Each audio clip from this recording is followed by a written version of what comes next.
ఈ వాక్యాన్ని వీక్షిస్తున్న సహోదరి సహోదరులందరికీ క్రీస్తు పేరట వందనములు.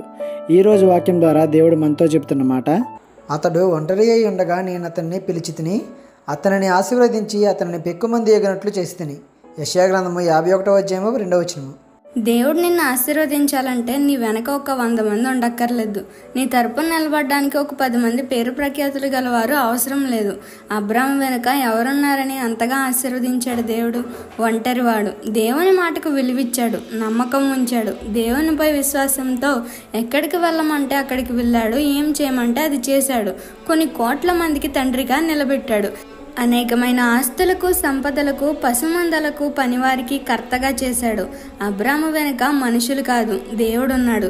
కాబట్టి ఒంటరిగా ఉన్నావని చింతవద్దు. దేవునిపై విశ్వాసం ఉంచు. నిన్ను కూడా పెక్కుమందినిగా చేసి ఆశీర్వదిస్తాడు. నీ వెనుక దేవుడున్నాడని గుర్తించు. ఈ చిన్న సువార్త పరిచర్యలో మీ సహోదరులు. God bless you. ఆమేన్.